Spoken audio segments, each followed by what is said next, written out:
ጤና ይስጥልኝ ተመልካቾቻችን፣ እንደምን ውላችሁ አምሽታችኋል? በላይ በቀለ ነኝ። ዋና ዋና ነጥቦቹን በማስቀደም እንጀምራለን።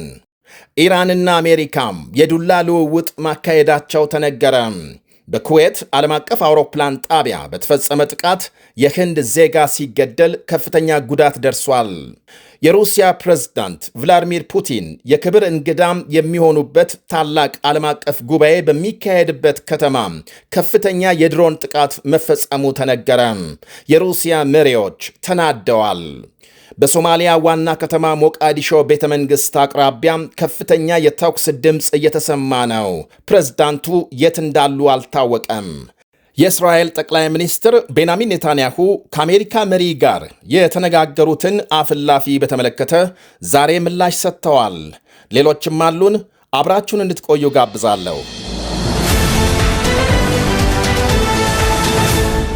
አሜሪካና ኢራን ውጊያ መቅጠማቸው ሲነገር በኩዌት ዓለም አቀፍ አውሮፕላን ጣቢያ በተፈጸመ የድሮን ጥቃት በጥቂቱ 2 ሰዎች ተገድለው ከ70 በላይ መቁሰላቸው ተመልክቷል።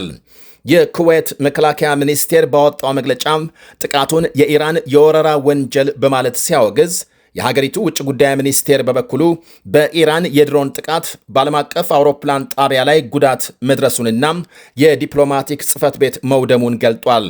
የኢራን አብዮታዊ የበላይ ጦር በኩዌት ጥቃት መፈጸሙን አረጋግጦ አሜሪካም ዛሬ ጠዋት በኢራን የነዳጅ ማጠራቀሚያና በወደብ ላይ ላደረሰችው ድብደባ ምላሽ ነው ብሏል። ከኩዌት ሌላም በአካባቢው ሀገራት በሚገኙ የአሜሪካ ጦር ሰፈሮች ላይ ጥቃት መፈጸሙንም አመልክቷል። የአሜሪካ ማዕከላዊ እዝ የራስ መከላከል ጥቃት በኢራን መፈጸሙንና ወደ ኩዌትና ባህሬን የተወነጨፉ ሚሳኤሎች መትቶ መጣሉን ገልጧል። በኩዌት ዓለም አቀፍ አውሮፕላን ጣቢያ በድሮን ጥቃት ከተገደሉት አንዱ የህንድ ዜጋ መሆኑን ያረጋገጠው የህንድ ውጭ ጉዳይ ሚኒስቴር ሌሎች በርካታ ዜጎቹ መቁሰላቸውን በመግለጽ ጥቃቱን አጥብቆ አውግዟል። ተፋላሚ ወገኖች ውጥረት እንዲያረግቡ ሚኒስቴሩ ጠይቋል። ጥቃቱን ተከትሎ የኩዌት ውጭ ጉዳይ ሚኒስቴር በዚያ ያሉ 2 የኢራን ዲፕሎማቶች በ24 ሰዓት ሀገር ለቀው እንዲወጡ አዟል። የኢራን መንግስት አሜሪካ ጥቃት የፈጸመችው ከኩዌት እየተነሳች በመሆኑ ነው በድሮን የመታኋት ሲል ያሰማውን ውንጀላ የኩዌት ውጭ ጉዳይ ሚኒስቴር ውድቅ አድርጓል። የአሜሪካ ማዕከላዊ እዝ ኢራን በመካከለኛው ምስራቅ ሀገሮች ጥቃት ለመፈጸም ሙከራ በማድረጓ በሆርሙዝ መተላለፊያ በሚገኝ ወደቧ ላይ ድብደባ መፈጸሙን ገልጧል። የአሜሪካ የጦር አውሮፕላን ወደ ኢራን ወደብ ሲያመራ የነበረ የቦትስዋና ሰንደቅ ዓላማ የሚያውለበልብ የነዳጅ መርከብ ማስጠንቀቂያ በመጣሱ መትቶ ማስቆሙን ማዕከላዊ እዝ አመልክቷል። የኢራን አብዮታዊ ጦር በበኩሉ የሆርሙዝ መተላለፊያን ደህንነት ለማወክ የሚሞክር ከባድ ዋጋ ይከፍላል ሲል መግለጫ አውጥቷል። የኢራን ውጭ ጉዳይ ሚኒስቴር ለአሜሪካ ጥቃት ኩዌትና ባህሬንን ቀጥተኛ ተጠያቂ አድርጓል። ቴሄራን የአሜሪካ ጦር ሰፈሮች ባሉባቸው ኩዌትና ባህሬን በተደጋጋሚ ጥቃት ስትፈጽም መቆየቷ ይታወቃል። የአሁኑ አዲስ ግጭት በኢራንና አሜሪካ መካከል የ60 ቀናት የተኩስ አቁም ማራዘሚያ ስምምነት ለመድረስ ከጫፍ ደርሰዋል በሚባልበት ጊዜ የተፈጸመ ነው ተብሏል። በኩዌት ዓለም አቀፍ አውሮፕላን ጣቢያ በተፈጸመው የድሮን ጥቃት የመንገደኞች ማስተናገጃ ክፉኛ መጎዳቱ ሲነገር በረራዎች መቋረጣቸው ታውቋል። የእስራኤል ጠቅላይ ሚኒስትር ቤንያሚን ኔታንያሁ ከአሜሪካው መሪ ጋር ከባድ ውይይት ማካሄዳቸውን ገለጹ።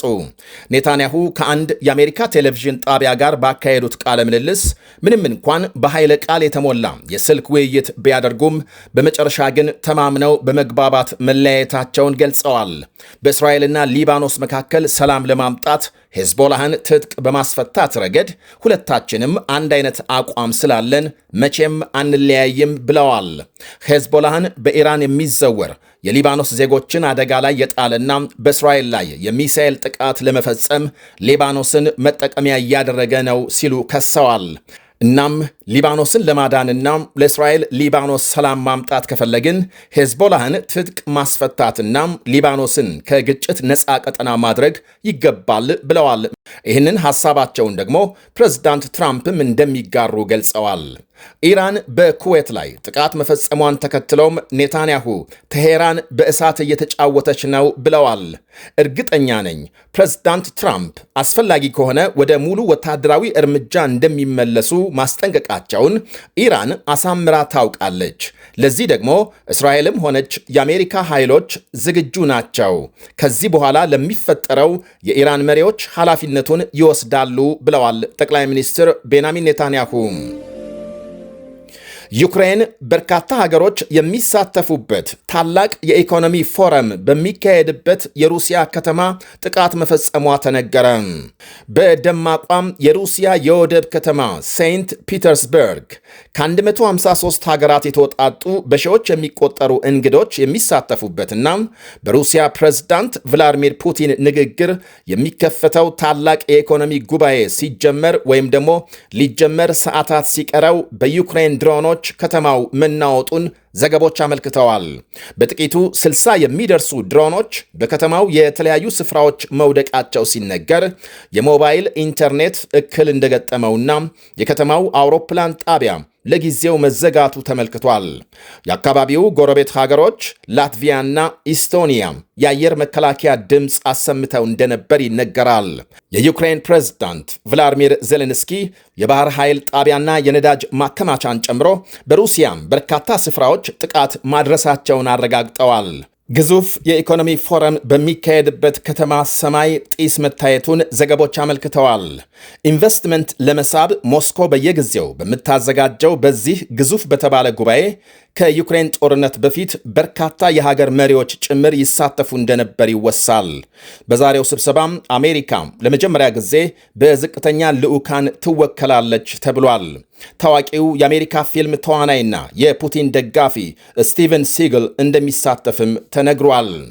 ሩሲያም ከትላንት በስቲያ ሌሊት በዩክሬን ከተሞች በፈጸመችው የድሮንና የሚሳኤል ጥቃት 22 ሰዎች መገደላቸውና ሰፊ መሠረተ ልማቶች መውደማቸው መነገሩ ይታወሳል።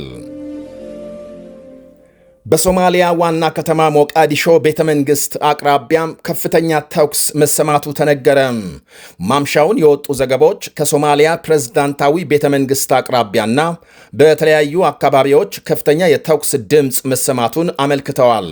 ሀገሪቱ ከምርጫ ሂደት ጋር በተያያዘ የፖለቲካ ውጥረት ውስጥ መግባቷም ሲነገር በተለይ የሶማሊያ ፕሬዝዳንት ሐሰን ሼክ ሙሐመድ ስልጣናቸውን ለማራዘም ያደረጉት ሙከራ ከፍተኛ ተቃውሞ እንደገጠመው ተመልክቷል። በሀገሪቱ ሕገ መንግሥት መሠረት የፕሬዝዳንቱ የሥልጣን ዘመን ባለፈው ግንቦት 7 አብቅቷል። ማምሻውን በቤተ መንግሥት አቅራቢያም ከፍተኛ ተኩስ ከተሰማ በኋላ የሀገሪቱ ጸጥታ ኃይል በከተማው መሰማራቱን ዘገቦቹ አመልክተዋል። ፕሬዝዳንቱ በቀድሞው የሀገሪቱ ጠቅላይ ሚኒስትርና በሌሎች ተቃዋሚዎች ላይ ጥቃት እንዲፈጸም አድርገዋል የሚል ክስ ይቀርብባቸዋል። በሞቃዲሾ የተሰማው ተኩስ በማን መካከል ስለመካሄዱና ስለደረሰ ጉዳት እስካሁን ምንም የተባለ የለም።